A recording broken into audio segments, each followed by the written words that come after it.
নমস্কাৰ বন্ধুসকল। আগৰ ভিডিঅ'ত আমি বৰ্ডাৰ আৰু কালাৰ কেনেকে কৰে শিকিছিলো। আজি ভিডিঅ'খনত আমি শিকিম মাৰ্জ আৰু চেণ্টাৰ। অৰ্থাৎ এক্সেলত ৰিপৰ্ট হিডিং বা টাইটেল প্ৰফেশ্যনেল ভাৱে দেখুৱাবলৈ আমি এই ফিচাৰ্ছ ইউজ কৰো। তো এইটো ফিচাৰ্ছৰ নাম হৈছে মাৰ্জ এণ্ড চেণ্টাৰ। অৰ্থাৎ হোৱাট ইজ মাৰ্জ? মাৰ্জ বুলি ক'লে আমি কি বুজো? মাৰ্জ বুলি ক'লে আমি কি বুজো? মাৰ্জ মানে হ'ল মাল্টিপল চেল কম্বাইন কৰি ওৱান ছিংগল চেল বনোৱা। অৰ্থাৎ দুটা বা তিনিটা, চাপ'জ এইটো এটা চেল, এইটো এটা চেল, এইটো এটা চেল।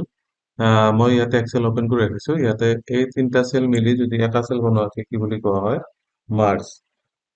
আৰু চেণ্টাৰ মানে হ'ল যিকোনো এটা টেক্সট, যদি এটা টেক্সট আমি এটা চেলত লিখো, সেই টেক্সটটো আমি চেণ্টাৰ পজিশ্যনত কেনেকে লৈ যাম, সেইটো হৈছে চেণ্টাৰ। অৰ্থাৎ মাৰ্জ আৰু চেণ্টাৰ এটা কম্বাইন কৰি দেখুৱাবৰ কাৰণে তেনেকুৱা আমি যদি ইয়াতে লিখো যে চেলছ ৰিপৰ্ট, চেলছ ৰিপৰ্ট লিখিলো। ইয়াতে আমি লিখিম serial number, S L number, তাৰপিছত আমাৰ আইটেম, তাৰপিছত ৰেট আৰু কোৱান্টিটি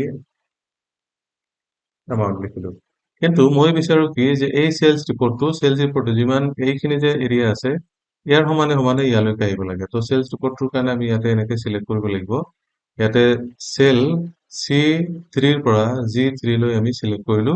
চিলেক্ট কৰাৰ পিছত আমি যাব লাগিব ইয়াতে মাৰ্জ আৰু চেণ্টাৰ অপশ্যনত। এইটো হোমত অলৰেডি আছোৱে মই। হোমত আছো, তাৰপিছত আমি যাব লাগিব মাৰ্জ আৰু চেণ্টাৰ। এইটো হৈছে মাৰ্জ এণ্ড চেণ্টাৰ। ইয়াতে যায় মাৰ্জ আৰু চেণ্টাৰ লিখা আছে।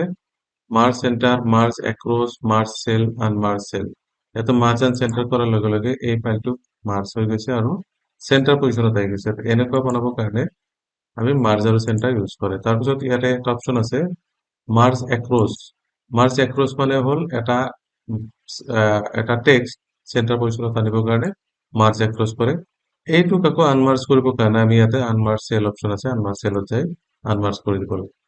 আনমাৰ্জ কৰি দিয়াৰ লগে লগে এতিয়া ক্ৰছ হৈছে, যিহেতু ক্ৰছ কৰিছিলো ইয়াতে আমি মাৰ্জ চেল কৰি দিলো, লগে লগে মাৰ্জ চেল হৈ গ'ল। তো এনেকে আমি মাৰ্জ এণ্ড চেণ্টাৰ কৰিব পাৰো। তো আজিৰ ভিডিঅ'খনত আমি শিকিলো যে কেনেকে মাৰ্জ এণ্ড চেণ্টাৰ কৰা হয় ডাটাবিলাকত। আমি নেক্সট ভিডিঅ'ত আমি আকৌ শিকিম যে কেনেকে টেক্সট ৰেপ কৰা হয়, ৰেপ টেক্সট কেনেকে কৰে সেইটো শিকিম নেক্সট ভিডিঅ'ত। চ' আজি ভিডিঅ'টো ইমানে। তেতিয়ালৈকে হেভ এ নাইচ ডে।